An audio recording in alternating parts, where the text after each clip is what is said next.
Hello everyone! It's finally time.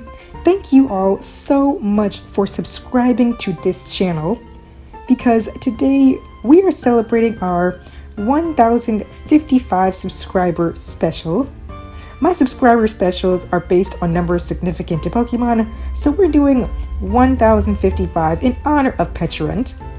So I asked a few times what viewers wanted to see from a 1K subscriber special, and I got a lot of ideas. Since I couldn't exactly hone in on one, I'm basically going to go through a few of them in this video. Before we begin, anyone who is interested in learning animation can check out my site in the description below, and I'll include a nice discount code for you all. Now, for this subscriber special, the most notable comments I got were remaking Ash's teams, going over missed opportunities with Ash's companions, doing a Journeys rewrite, and giving my Pokemon hot takes. So I'm going to be doing all of those. I'm going to create new teams for Ash and his companions, all the way up until Journeys, and I'll be delivering hot takes in the midst of it all. So let's get started. Hot take to start things off. The Team Rocket trio would not be in this series, period, because they had no reason to ever exist in my opinion. The Pokemon anime would have been fine without consistent villains stalking Ash for his entire time on the show. Team Rocket the organization will of course still exist, and we might get some notable original members from time to time, but no trios showing up in every single episode. I just had to get that out the way. Now, let's start with Ash's new teams. Okay, so I have altered Ash's teams a bit in my rewriting Ash's Journey series, but most of his actual Pokemon were left mostly the same, aside from changing some narrative elements. But we're going to be doing something different here. I want to try to give Ash different Pokemon than he had in canon to make things more interesting than my previous videos. And these changes will revolve around a special rule. Hot take. I prefer Ash's teams with only one first partner Pokemon. I've mentioned numerous times that I've always felt that when Ash gets multiple partner Pokemon, they always get way more focus over his other team members. Yeah, I could just divide the development more evenly, but I still want to just give him one partner per team.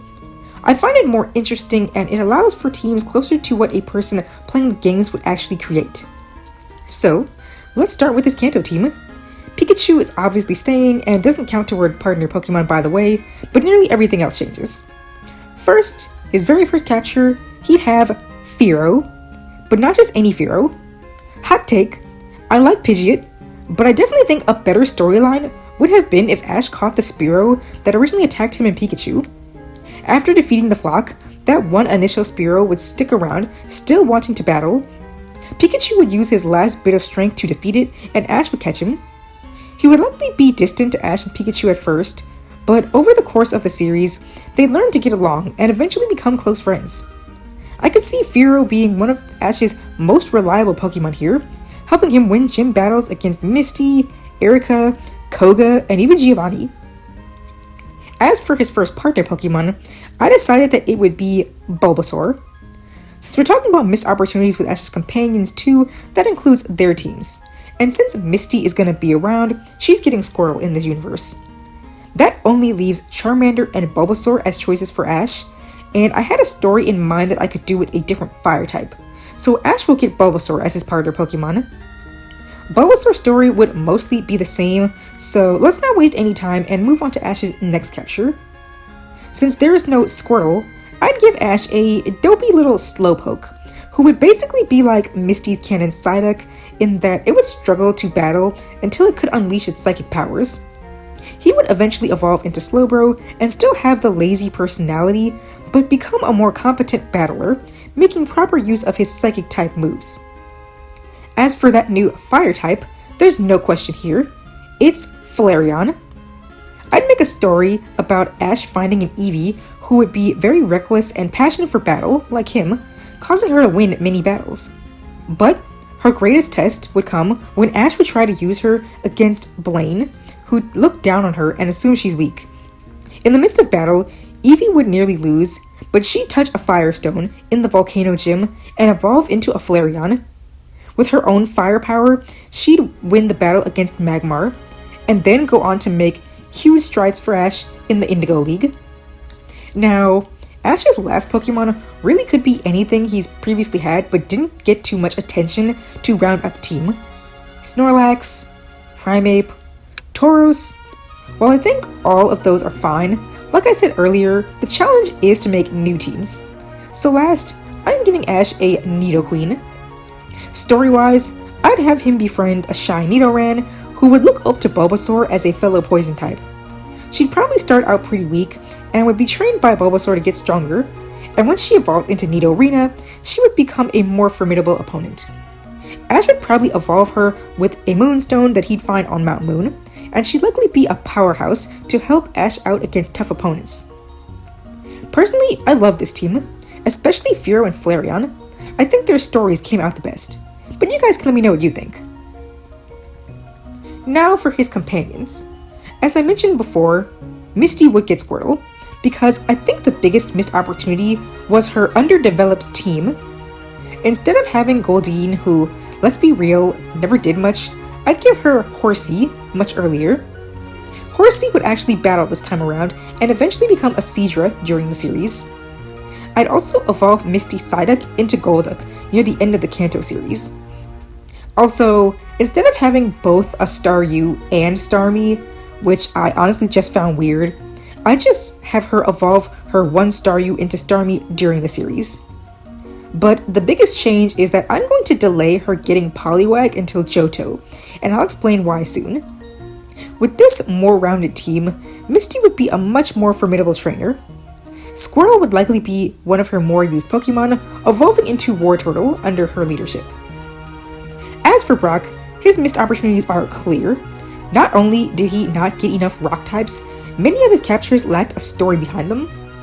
So first things first, to give him a more story-driven team, he'd get Charmander. That story of abandonment would mostly be the same, except with Brock having Ash's role of saving it, which would cause him to start gaining his passion of becoming a Pokemon breeder. With Charmander not battling as much, she likely wouldn't evolve as quickly or go on to disobey Brock. I imagine she'd help Brock with cooking and eventually taking care of Pokemon eggs, since I want that to be a facet of Brock's character as a breeder. She'd be like this motherly figure who is full of compassion based on the compassion Brock showed her when she was abandoned. She would still likely fully evolve, as Brock would likely use her in battle a lot. By the way guys, I know Charizard is male in canon, but in this universe she's a female. Also, to give Brock more rock types, I'd also give him a Rhyhorn from the Safari Zone and an Aerodactyl. Aerodactyl would be a Pokemon he would really struggle with due to it being a revived prehistoric Pokemon not used to the modern world. Rhyhorn, meanwhile, would not be used to the Pokemon world outside of the Safari Zone, so Brock would help him make new discoveries of the world around him. These captures and storylines would be major sparks into Brock's desire to become a Pokemon breeder and care for Pokemon's well-being. What do you think of these changes to Misty and Brock's Kanto storylines? I think they have a much stronger base and much more room to now grow in Johto.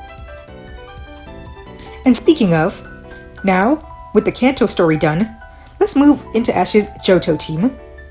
I went back and forth on this, but I decided that the only partner Pokemon he's getting is Chikorita, and she would have the same story, including evolving into Bayleaf. As for his new water type, he and Misty would both catch a Poliwag early on in Johto, only Misty's would go on to become Poliwrath, while Ash would get Politoed this time around. Basically, Misty's Poliwag would be super serious and battle-hungry, while Ash's would be more silly and laid-back.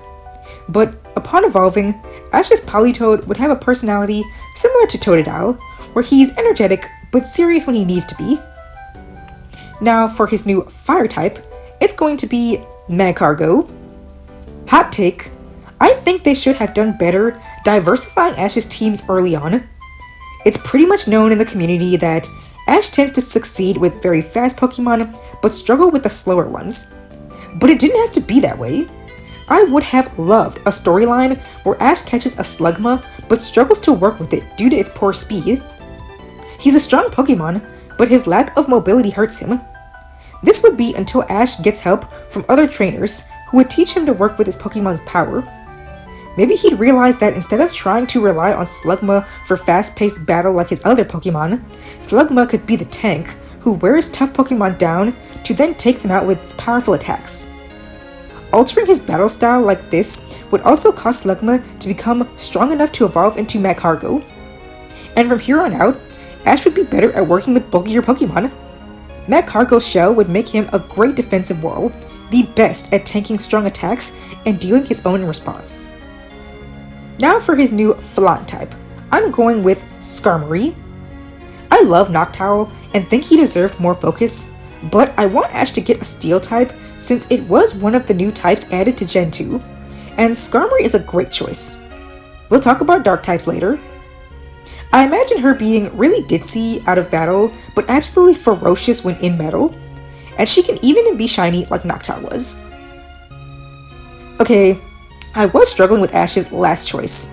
I could just give him Vampy, but again, trying to make the newest teams I can here. So since Ash canonically wanted a Dunsparce, why not just give it to him?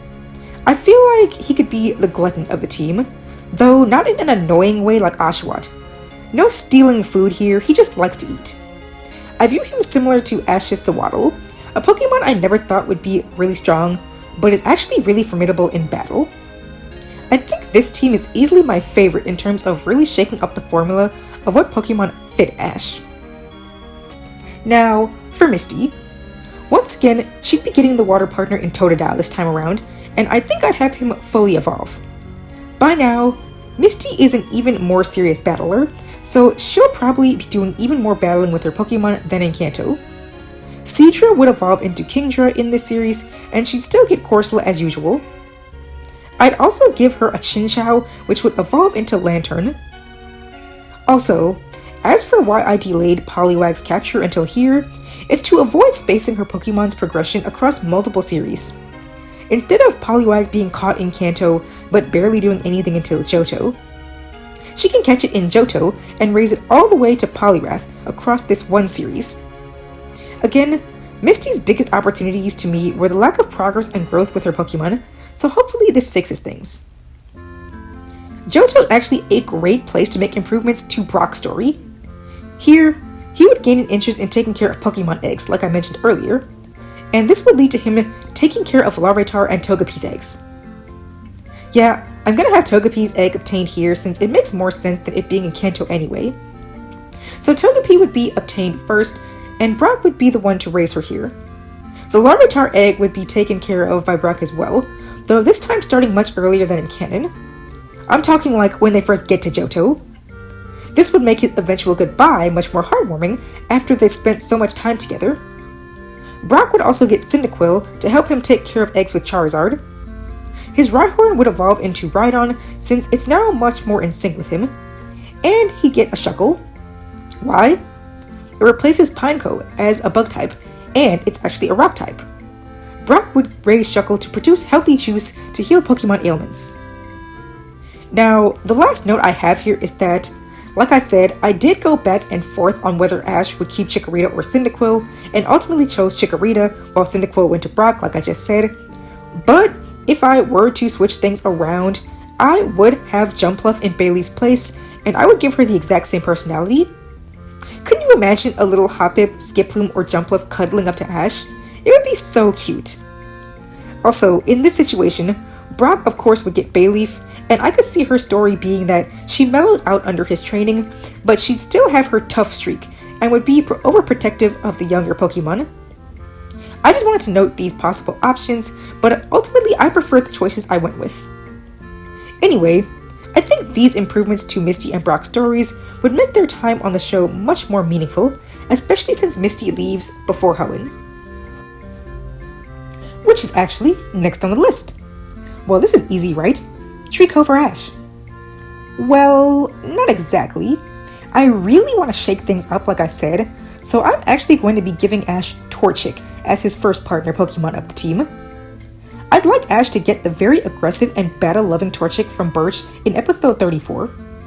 Only here, it would have been the option for May's first Pokemon, but it was way too rowdy for her taste, and Birch would think it was too much for her as a rookie trainer.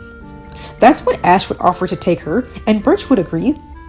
With her personality, she'd basically be a major powerhouse of this team, helping Ash defeat tough opponents like Brawly, Flannery, and Norman.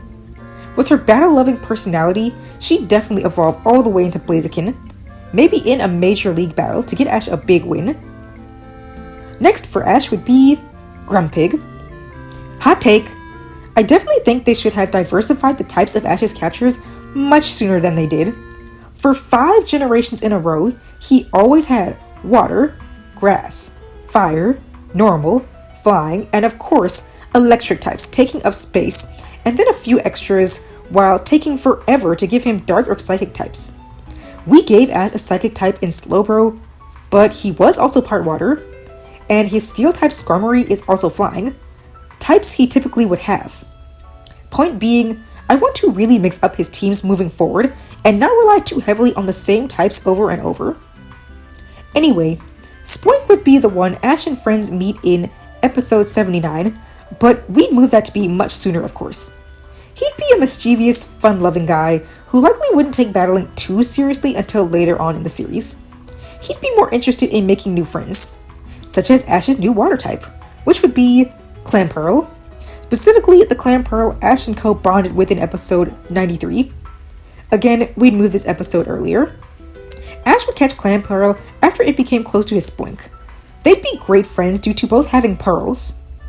Clamperl would enjoy battling, so he'd be the one to boost up Spoink's fighting spirit. Clamperl would eventually evolve into Huntail and Spoink into Grumpig, and I could see them being double battle buddies. Next for Ash will be Dusclops. Like I said, we're diversifying Ash's teams, and I think Dusclops as a ghost type would be great. He could catch a mischievous Duskull in a haunted house episode, and despite their types clashing, I could see him being close to Spoink because of their similar personalities. They'd be the team pranksters, but Duskull can be serious when he needs to be, especially after he evolves. Last on this new team would be Salamence. With this being my favorite Pokemon, of course I want it on this team. Ash would catch a rowdy little Bagon early on who wants nothing more than to evolve so she can fly, and Ash would definitely want to help her achieve that goal. She'd probably be close friends with Torchic, since both of them love to battle, and these two would train together to become as strong as possible, with Bagon looking up to Torchic as a big sister. She'd probably fully evolve at some point right before the league, but I would have her actually struggle with flying until maybe the middle of the battle frontier. This makes it so she isn't too overpowered for Ash at this point. I adore this team, mainly because of the great blend of personalities I gave everyone and how they all have specific chemistry with each other. Now, I love May, but I think a huge missed opportunity with her was that most of her Pokemon didn't have too much story going on for them. One big reason being that it took so long for her to catch a lot of them. In this new story, Bulbasaur and Eevee would be added to the team earlier, and I'd have Bulbasaur evolve into Ivysaur, maybe in the Battle Frontier. I'd also give both of them, not to mention Skitty and Beautifly, more episodes focusing on them. Maybe having occasional struggles in contest, or with learning new moves. With Ash having Blaziken, I'd give May Mudkip, and she just wouldn't get a Squirtle. I'm also actually gonna pass on May getting Munchlax, and I'll give it to Brock. Since he's the one going to Sinnoh, I think it makes more sense for him to have it. Now, for a brand new capture, I'd give May a really gluttonous Trapinch. He would love to eat, which could cause him to be easily distracted, but still be a strong battler. But once he evolves into Vibrava, he'd become a bit disobedient after realizing how much stronger he'd become, and May would have to learn to work with his new power to get him to listen to her again. I'd have him evolve into Flygon in Kanto and start obeying May once he realizes that her guidance has been what helped him become stronger. And I'd even have him be a shiny to contrast with Drew's Flygon. I threw in the personality point of him being a glutton because I thought it fit in with May's food-loving personality and something that could get their bond back on track after having the struggles with disobedience. Like I said, Brock would get Munchlax along with Bonsly, and of course both these would be later captures as we get close to Sinnoh. Trico would be his first new catch to round out the partners. Brock would also gain a new passion with regard to his breeder hobby, which would be taking care of newly restored fossil Pokemon. He kind of already started this with Aerodactyl, but with all of the skills he'd be learning, he'd handle things better this time around. So, story-wise, Brock would obtain a revived Lileep early on, which he'd raise to adapt to the modern world, and it would eventually evolve into Cradily. He'd also get the Squirtle that May originally got, so don't worry, she's still here. Since she doesn't enter contests here, her friendly personality would be a great benefit for Brock to take care of baby Pokemon like Bonsly. Were these good changes? I think giving May the new Flygon story will really help her work on her confidence as a trainer and coordinator. Brock's new story elements are a great way to round up his journey as he prepares to finish up in Sinnoh. So, let's move to that region with Ash's new Sinnoh team. Since Misty has been gone for a while, let's finally give Ash a water-type partner Pokemon. Again, yes, I could have just given him either Turtwig or Chimchar, but I thought it would be cool to try to make a team with the only partner Ash didn't actually get. Upon arriving to Sinnoh, Ash would encounter Piplup near the docks, with this being the first new Pokemon he's seen. He tries to catch her instantly. She'd find his antics to try to catch her annoying, but eventually he'd earn her respect and manage to add her to his team. She'd be very vain and kind of stuck up, but this would just make her a more determined battler. She'd have a rivalry with Paul's Torterra, and her mission over the series would be to defeat him in battle. She loses to him across most of the series, which really hurts her pride, but after learning to create unique battle strategies with Ash, she'd beat Torterra in the league after evolving. Next for the team would be Honchkrow. Ash would catch him as a Murkrow in Eterna Forest. He'd see himself as the boss of the team, which would clash with Piplup. As he tries to boss around the other Pokemon, she'd be the only one to ignore him. Fun fact, as you can imagine, I wanted to give Ash a Murkrow for his Johto team to show off the new Dark type, but I decided to do Steel with Skarmory instead, since I thought it made more sense to give Ash a Murkrow in the generation where it got a new evolution. Since Gligar won't be here, Ash can get a Dusk Stone from Gary instead of a Razorfang to evolve Murkrow into Honchkrow. Next, we're going to give Ash Gible much earlier than usual. Technically not a brand new Pokemon, but this Gible will have a new story. She won't have the obnoxious personality Ash's canon Gible had. Her story is going to be that she admires Cynthia's Garchomp and wants to be as strong as her, so she'll be a serious battler in her desire to become stronger. She'd probably evolve into Gabite halfway through the series and eventually become a Garchomp right before the league. I think she'd be the powerhouse to defeat Volkner for Ash and bring back the leader's fighting spirit. Now, let's give Ash another new type, an Ice type, and his new Grass type, Abomasnow. Get ready for a big change here. Snover will be the Pokemon abandoned by Paul that Ash ends up getting in this universe. Here, Snover has a powerful Snow Warning ability, which Paul has seen once, but just can't get him to bring out again, so he gives up on him, and Ash ends up adding him to his team. He'd be Electivire's rival in Chimchar's place, with his goal being to become strong to prove himself to Paul and make him regret getting rid of him. And to close things out, Ash's last team member here will be Ambipom. Hot take time! Ash will catch his Apom here in Sinnoh, and he'll keep her on the team. While I thought the trade between Ash and Dawn fit the original story, I just would have preferred them keeping their own Pokemon. Apom can still keep her love of performance style battling and simply incorporate that into Ash's battle style. I think it would be a great way to throw off opponents like Paul, who wouldn't be used to seeing those types of battles at all. Just imagine Apom using ping-pong battle strats against Paul in the league. That would be so cool. I personally think that this team came out great, especially as we continue to push the boundaries of what an Ash team looks like. This one is certainly unique and I love it. Now, for Dawn. Hot take, she's getting Chimchar. Chimchar fits best with Dawn, not Piplup, period. At least in my opinion. Anyway, Dawn will choose Chimchar from Rowan's group of partner Pokemon, and I'd have him be a Pokemon that really isn't too into contests at first, but he grows to like them with Dawn. This will also be true of Weasel, who I think should have had this actual story. Again, while that trade situation was interesting, I would have liked to see Dawn use Weasel's love of battling and teach him that he doesn't have to give that up just because he beat a contest Pokemon. he could just battle in more creative ways to show off his toughness. Oh yeah, another hot take. The Pokemon anime should have made use of the contest categories. It would fit so well here, since each of Dawn's Pokemon can specialize in different skills, as would May's in Hoenn. Chimchar and Weasel could focus on coolness and toughness, while her other Pokemon specialize in other areas. And speaking of those other Pokemon, I would keep Dawn's first capture the same. I think it was a missed opportunity for Baneri not to learn any new moves or evolve into Lopunny. Here, she'd be the Pokemon to focus on the Beauty Contest category with her Ice Beam attack, among other new moves she'd learned like Charge Beam and Fire Punch. And I could see her evolving somewhere in the middle of the series. And since Dawn already has a Fire and Water type, let's give her Chikorita over Cyndaquil, and she'd be the one to enter the Smart Contest category. Pachirisu would still be here, and she'd focus on the Cuteness contest, because look at her. Finally, Dawn would also get a Togepi to evolve all the way into Togekiss, rather than just getting a fully evolved Togekiss at the end of the series. And I'm certain that isn't a hot take. She'd be the all-rounder who specializes in all contest categories. Chimchar would evolve into Monferno over time, while Buizel would eventually evolve into Floatzel.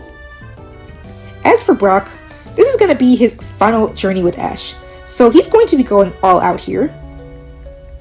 He's basically mastered the Pokemon breeder skills, so from early on, he's going to start working to become a Pokemon doctor. His first test will come when he finds an injured Turtwig in the forest, and nurses it back to health before catching it. He'll also save one of the Shieldon stolen by Hunter J, which will join his team. He's basically an expert at helping fossil Pokemon adjust to the present day, so his bond with Shieldon will be amazing, and he'll be able to help him evolve rather quickly. His Rhydon will also finally fully evolve into a Rhyperior during this story. And like I said, Munchlax and Bonsly will be joining him in this final journey as well, and I'd have them both evolve by the end of the series. Happiny will be here too, and she'll still have her same story. I think this is my favorite era of fixed missed opportunities. I love Dawn's new team so much more than her original one, and Brock has gone from being a character whose goal only appears when plot convenient to one which had full focus across his run as a main character and maintained steady growth from start to finish.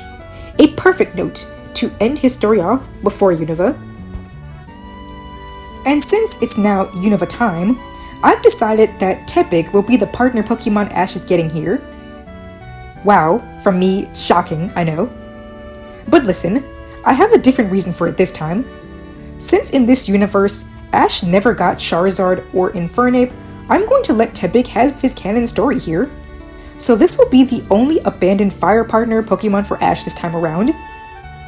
Next, instead of Unpheasant, I'm going to give him Archeops. There was an episode where Ash used his Tranquil to help train Professor Juniper's newly restored Archen to fly. Well, this time around, Ash would still try to help her fly, though without the use of a flying type, something which inspires Archen. So much so that she decides she wants to join Ash's team, which Juniper would agree to. Since she's joining Ash's team so early, she'd be able to grow stronger in lots of gym battles, and eventually fully evolve and perfect her flying, which would probably be in the battle against Skyla. She's the wild child of the team, being a fossil, not used to the modern world, something Ash would be able to work on after having seen Brock do it so much over the previous series. Next, instead of Leavanny, I want to give Ash Scolipede. There was an episode where he bonded with a Venipede, so let's just have Ash catch that one. I envision him being a very aggressive Pokemon who actually likes to use tactics like badly poisoning his opponents to win.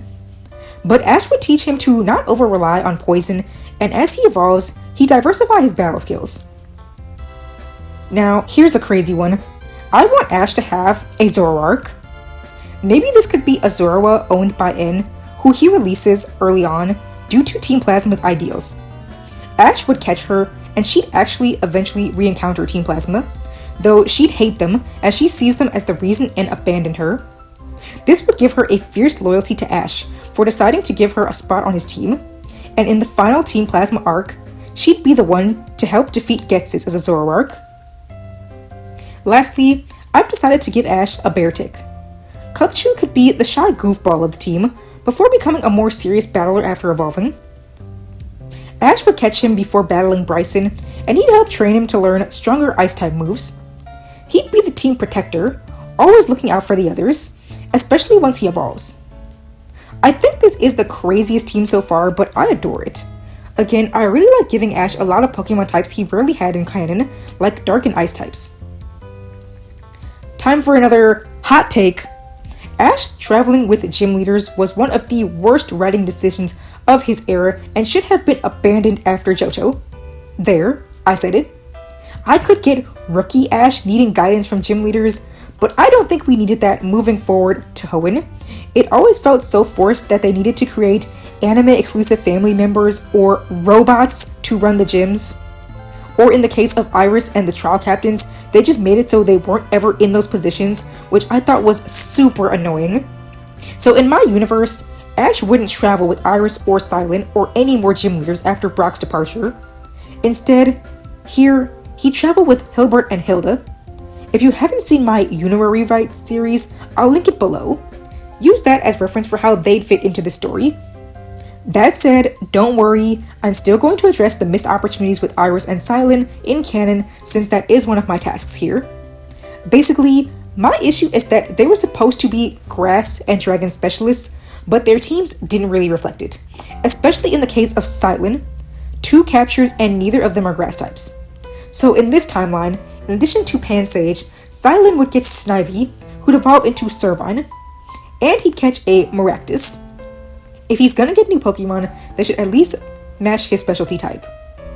I'd also probably throw in something like a Lilligant or a Whimsicott on his team, maybe both, just to give him more Pokemon. I don't see why he only had 3, that just seems like such a small team to me. Same with the case of Iris, who I'm also going to be giving more new Pokemon. First, she would have Hydreigon instead of Dragonite, but she'd catch it and raise it from a dino. In fact, it would be her disobedient Pokemon, who struggles to battle with her due to its poor eyesight. I'd also give her a Druddigon, and her action would be a more serious battler and evolve into Fracture at some point in the middle of the series. Last, I'm giving her Oshawott since someone has to have it in this hypothetical, and she technically wanted it anyway. He'd evolve into Duat, so all of the partners can reach their middle stages. I think that this new team would really help develop Iris as a battler, having so many Pokemon that fit her Dragon Master team. As for Silent, the only other thing he needs is something actually beneficial for his goal. So since he loves movies, I think having him perform in movie competitions like Pokestar Studios would be great. He could train his Pokemon to become performers, and maybe even enter Pokemon musicals, and he'd use his connoisseur skills to evaluate his Pokemon to be the best movie stars. This could also work as a great precursor to showcases. Well, saying that, I guess it's Kalos time. And this new team was really hard for me to change since I actually really liked Ash's team in this saga. And honestly speaking, Kalos had so few new Pokemon that it's hard for me to really pick any I think would be good replacements. But I think I was able to work it out. Froakie remains on the team, and he will be Ash's final partner Pokemon. Since we've given him 2 grass types, 2 fire types, and 1 water type so far, we'll even it out with Greninja being his last. His story will be largely the same, with one big difference that I'll mention in a bit. Instead of Goodra, I'll give Ash Tyrantrum, which I'm sure you saw coming if you watched my Kalos rewrite video. This Tyrantrum will basically have the same story I mentioned in that video, so I'll link it below to avoid repeating myself. Next, I thought a lot about this choice, and I decided to give him an Esper. Let's have Ash catch the one from that haunted house episode, only I'd have her bond with Ash and want to go along with him for companionship. She'd start out being kind of mischievous, but once she evolves, she'd be the fierce, battle-crazy team member, which really fits, since female Meowstic are more focused on offensive battling versus their male counterpart. Perfect for Ash. Moving on, you guys know I love Talonflame. He's easily my favorite of Ash's birds, and up until this revision of the script, he was still on the team. But in recently replaying a bit of Scarlet, oddly enough, I thought of another fire type that I thought would be an interesting choice for him. Pyroar. It even works out because there was an episode in X and Y where Ash actually bonded with a Litleo, so why not let him catch it?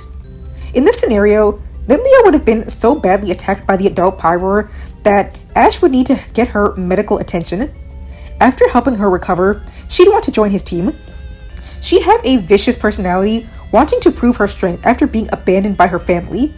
And Ash would likely have to help her mellow out and learn that they're her new family, and they'd never abandon her for any reason. From that, she'd grow to be one of Ash's strongest and most loyal team members. Now, for Ash's last team member. Major hot take. Listen, I know a lot of people are going to disagree with this, but I guess that's the point of a hot take. I thought Ash Greninja was such an unnecessary addition to the plot. Was it interesting? Sure. But I always found it so bizarre. It's so obvious that they just made that because Game Freak stupidly decided to limit Mega Evolutions to old Pokemon, and they didn't want to give Ash any older Pokemon. So they made Ash Greninja to give him a new Pokemon with a power-up. But at this point, I really feel like they should have just given him the Mega. I mean, I feel like it's new enough, and so long as it's a Pokemon Ash never owned before, I don't see the big deal. So Greninja's big change will be that the Ash Greninja transformation won't be a thing in this timeline. Instead, Ash is just going to get a Mega. Yes, it's going to be an older Pokemon, but I think the Mega Evolution makes up for it in the long run.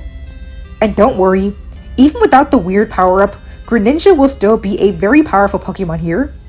But anyway, I've decided that Ash's Mega Pokemon is going to be Mega Lucario.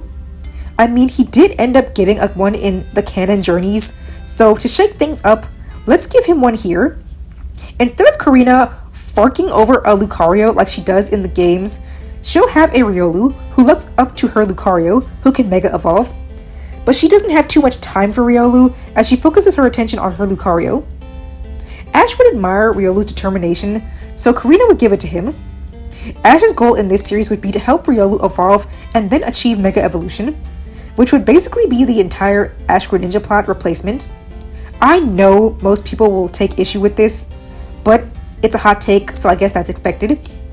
And at least a Mega Lucario losing against Mega Charizard is easier to accept than a powered up Greninja. I do like this new team, mainly Pyroar Story, which I just realized means I gave Ash a brand new abused fire type. I guess some things never change. I basically addressed the missed opportunities that I changed with Serena and Clemont stories in my second Kalos rewrite video, so once again, I'll link that here to avoid repeating myself. TLDR, Serena would start her showcase goal as soon as she's introduced, and she'd get a full team, which I'll put on screen. Clemont would focus on taking down Team Flare, and would get a Mega Magnetic trick among other new Pokemon. But, on that note, as I mentioned in my earlier hot take, I really just don't think Ash traveling with gym leaders was necessary this far into the series. So as much as I love Clemont and Bonnie, in my universe, I would likely replace them with other characters. It sounds crazy, but maybe I'd make Marin an actually likable character and have her travel with Ash and Serena. She does have Chespin after all. Let's not think about it all too much. Mainly because it's time for Ash's new Alola team, and this is where we hit a special point in the series. Like I said, I'm not going to give Ash Rowlet, Litten, or Popplio here. He's already had 2 of each of the partner types from Kanto through Kalos, and I want to keep things even just for my OCD's sake. Besides, I have other plans for them. So what will I be giving Ash here? I've decided that his partner Pokemon will be the partner Eevee from Let's Go. Lana winds up getting an Eevee to promote Let's Go later into the series, so instead we'll give it to Ash. Yeah, he had one in our Kanto story, but this one can't evolve, so I think it works out. I'd give this Eevee a lot of the special tutor attacks it can learn, so it'll have a very diverse move pool and be a great Pokemon for Ash to use against many different Totem Pokemon. Next for the team, I'm basically going to give Ash the team from my Ash's Alola Journey rewrite series, so check that out if you haven't. Meaning, Ash's remaining Pokemon will be Lycanroc, Passimian, Minior, and Hakamo-o. I just love this team for him, so yeah, they're gonna be on this team too, with the same lore from that series. I'll be linking the videos so you guys can check it out. I know I could replace Lycanroc to further push toward a new team, but I honestly couldn't really think of anything else to give him. Besides, her backstory is completely different in my series, so I think it'll be fine. The only real change I could do with her would be maybe making her either a midday or midnight form. And let's be real, I'd do the midday form since I don't really care for the midnight one.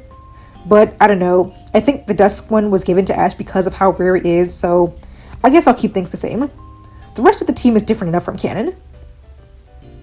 Honestly, we need to talk more about Ash's companions and the missed opportunities with them. I think the missed opportunities for the Alola gang are them not building their teams, which I also felt was an issue for Ash in the original, so we have a lot to do here with them. Kiawe and Mallow would get Litten and Rowlet respectively, and Litten would evolve into Torracat, while Rowlet would stay unevolved.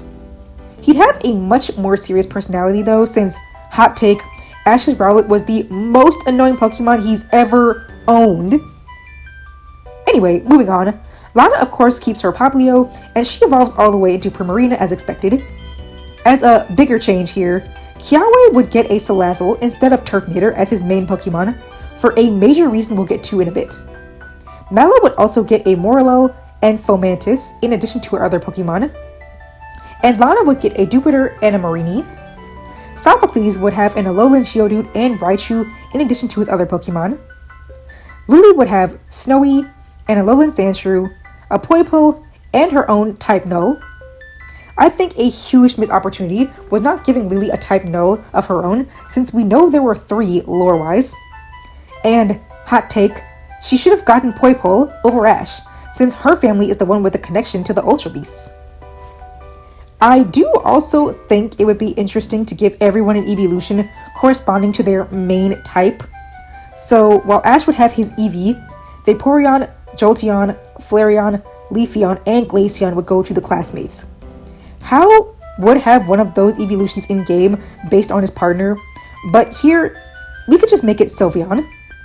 Gladion already has an Umbreon in the anime, and Espeon could just go to Kukui or even Lusamine. This would be to eventually show off Extreme Evo Boost with Ash's Eevee at some point in the series.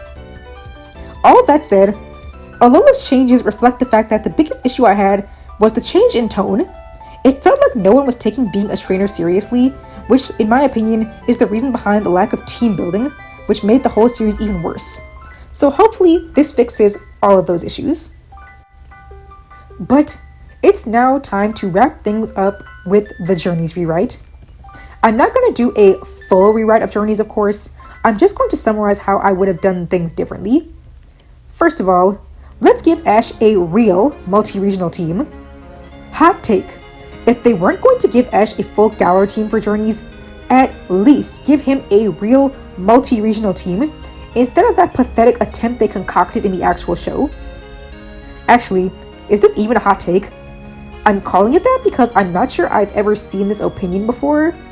Then again, I skipped out on watching Journeys and thus seeing much discourse over it, so I don't know. I'm calling it a hot take, but maybe it isn't.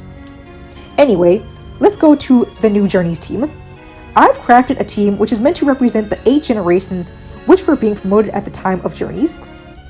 Pikachu will be representing Gen 1 of course, and he'll be using Gigantamax here. Ash's next capture, Mischievous, will be representing Gen 2 and 4 once she evolves into Miss Magius. She'll be the Gengar replacement. Next for his Gen 3 Pokemon, it's going to be Mawile, which will also be his Mega Pokemon representing Gen 6. Obviously, she's replacing Lucario. Next will be the Sirfetch'd replacement. Representing Gen 5 will be the Fighting type Mienshao, a Pokemon I think really fits Ash and would work well with him. Taking Dragonie's place will be Turtonator to represent Gen 7. This is the reason I didn't give one to Kiawe, since I wanted him to be on Ash's team instead. And since he's a Gen 7 Pokemon, he'll be the one to use Z moves in major battles. Lastly, it's time for his Gen 8 Pokemon, and I'm sure you're expecting it to just be Dracovish, but I'm gonna go with Arctovish. It's not really because I have an issue with him having 2 Dragon types. It's not like it and Turtonator share any weaknesses aside from Dragon, but more because I think for his final ultimate team, he should have as much coverage as possible, so Arctovish makes a bit more sense lore-wise than Dracovish. Now, as for how the overall story would be different, instead of Ash facing this weird Coronation Series and Masters 8 nonsense, I'd make it so that the Masters 8 tournament would just be Ash taking on the 8 Galar gyms. Since these gym leaders are the strongest in the world, Ash would travel across the world to train against powerful trainers in other regions, building a brand new team strong enough to defeat all of the Galar gym leaders over the series. Upon defeating them, he then challenged Leon with his ultimate team for the chance to become the Galar champion. Now, just to give some story beats, Ash would catch his new Pokemon in the order I mentioned, which I think fits well. Mischievous would be the typical mischievous ghost, but she'd be similar to Bayleaf in that she has a strong fondness for Ash and would be really clingy to him. She'd be a strong battler, but her toughest challenge would be when Ash has to face Alistair in the Masters 8 gym battle. Ash would lose here, which would make Mischievous upset. So Ash would leave Galar to train with Morty in Johto. After training, Morty would give Ash a Dusk Stone to evolve her into Mismagius, where she'd be able to defeat Alistair's Gigantamax Gengar in a rematch. Mawile would be a tough and fierce battler, much like Snivy. Her greatest test would come when Ash travels back to Kalos for training and has to search for the Mawilite and to learn to master Mega Evolution with Mawile now. But since he's done this before with Lucario, he's able to sync up better with Mawile and they'd master the skill quickly. This would then culminate in a practice battle against Diantha, where Ash would use Mega Mawile to face against her Mega Gardevoir. Mawile would be strong enough to defeat her, showing Ash's power in this series. Mienfoo would be a serious fighter who would be previously owned by Marshall, but he'd give her to Ash because she would admire seeing his battling style in a training battle. Mienfoo wants nothing more than to become stronger, so Ash would have her battle in a lot of the Masters 8 competition. In this story, Ash would battle both Gordy and Melanie in a double battle in Sirchester, and Mienfoo would be pushed to her limits as the last Pokemon standing, but she'd be able to evolve into Mienshao and take the win for Ash, proving her growth to everyone. Turtonator would be captured near Willa Volcano Park, and he'd be Ash's disobedient Pokemon this time around. Ash would have to bring him to Iris, the Dragon Master, to learn how to deepen their bond. Once they learn to see eye to eye, he'd be a powerhouse for Ash, able to face champion-level Pokemon like Steven Stones, who he'd defeat in a training tournament. Last would be Arctovish, who Ash would revive for Carolus. She'd allow him to keep the fish mutant, and I know he's technically gender unknown, but I'm calling him he for simplicity. He'd be a typical fossil oddball who has difficulty battling with his unique body type. But with Ash being more used to working with fossil Pokemon this time around, he'd help Arctovish adapt and make him into a powerful battler, and he'd probably be the one to help defeat Raihan in the final Masters 8 battle. At the series climax, Ash would face Leon with this impressive team, using all the skills he learned across the world and over his entire journey to go on to defeat him. As for the missed opportunities with his companions, listen guys, I barely know anything about Go, and I only just recently found out that this girl Chloe existed. Based on what I read, I assume she's also his companion. Either way, since I didn't follow their stories at all, I'll just go off of the limited information I've read. It looks like Go's goal was to catch a bunch of Pokemon, including Mew, and Chloe was training an Eevee that can't evolve. Yeah, anyway, I'd have Go's goal to instead be to do the Isle of Armor plot throughout the show. He'd get a Kubfu, which would eventually evolve and show off his Gigantamax form. Instead of catching a bunch of Pokemon across all of the regions, he can just stick with having an Inteleon and his Grookey, which I would have evolve into Rillaboom, and they can both Gigantamax as well. Chloe can have Cinderace and Eevee, and her goal can be to do the Crown Tundra story, where she helps Calyrex reunite with Glastrier as Spectrier. She'd also probably research Regidrago and Regieleki, not to mention the 3 Galarian birds. Her Cinderace and Eevee would Gigantamax as well. So yeah, those are the new teams for Ash, along with discussing missed opportunities for his companions and my hot takes thrown in there. Not gonna lie, I think this was a really fun way to approach the 1K subscriber special. Maybe if I ever hit 2K or more, I can make more silly videos like this. Before I end this video, again, if any of you guys out there like animation and want some specialized lessons, I do have courses on my website which I'll link along with a discount code for you all. But otherwise, that's all for this video. Thank you guys so much once again for 1K subscribers. I will continue making more videos on this channel for as long as I can, and I definitely look forward to seeing what else we will come up with as we continue to grow and move forward. Thank you guys so much, and take care.